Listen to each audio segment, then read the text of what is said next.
കേരളത്തിൽ നിന്ന് മാത്രമല്ല മറ്റ് സംസ്ഥാനങ്ങളിൽ നിന്നടക്കം നിരവധി ആളുകളാണ് വയനാട്ടിലെ ദുരന്ത ഭൂമിയിൽ രക്ഷാപ്രവർത്തനത്തിനായി എത്തുന്നത്. ഡൽഹിയിൽ നിന്നടക്കം സന്നദ്ധ സംഘടനകൾ ഇവിടേക്ക് ഒഴുകിയെത്തുകയാണ്. വയനാട് നിന്നും അർജുൻ തയ്യാറാക്കിയ റിപ്പോർട്ടിലേക്ക്.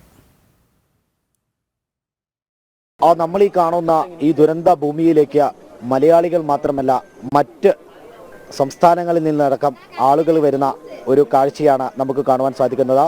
റെസ്ക്യൂ പ്രവർത്തനത്തിനടക്കം മറ്റ് ഭക്ഷണ പദാർത്ഥങ്ങളടക്കം നൽകുന്നതിന് ആളുകൾ ഡൽഹിയിൽ നിന്നടക്കം വരുന്ന കാഴ്ചയാണ് നമ്മൾ കാണുന്നത്.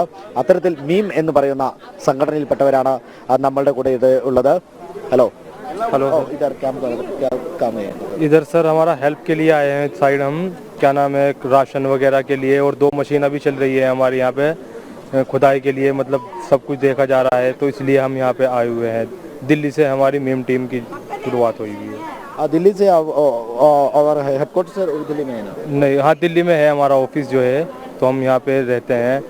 एर्नाकुलम में हमारे भाई रहते हैं. 18 साल से यहीं पे उनका वो है बिजनेस. इधर क्या क्या काम है? इधर हम दिल्ली से आए, हमारे जो हेड है उन्होंने बुलाया हेल्प के लिए.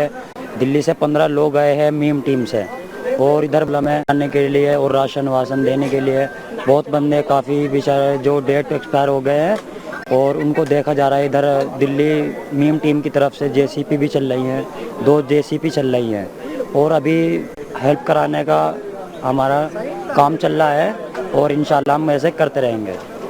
पूरा इंडिया में हेल्प कर देना आपका? ऑल इंडिया कहीं पे भी हो, हम पूरे हेल्प मीम टीम हेल्प के लिए जाती है. ऑल इंडिया कहीं भी हो. इधर मुनार पे भी मुनार हुआ था, वहाँ पर भी हेल्प के लिए गए थे, और वहाँ पे एर्नाकुलम में हुआ था, वहाँ पर भी हेल्प के लिए. सब जगह अवेलेबल है, हर जगह जाते हैं. തീർച്ചയായിട്ടും ഇത്തരത്തിലുള്ള നിരവധി സംഘടനകളാണ് ഈ പ്രദേശത്തേക്ക് ഒഴുകിയെത്തുന്നത്, രക്ഷാപ്രവർത്തനത്തിനായി ഈ പ്രദേശങ്ങളിലേക്ക് ഒഴുകിയെത്തുന്നത്. അത് തികച്ചും സന്തോഷകരമായ കാര്യമാണ്. അതായത് നമ്മളെ സംരക്ഷിക്കുവാൻ നമ്മൾ മലയാളികൾ മാത്രമല്ല പുറമേ നിന്നുള്ള മറ്റ് സംസ്ഥാനങ്ങളിൽ നിന്നടക്കമുള്ളവർ വരുന്നു എന്നുള്ളതാണ് ഏറെ സന്തോഷകരമായ കാര്യം.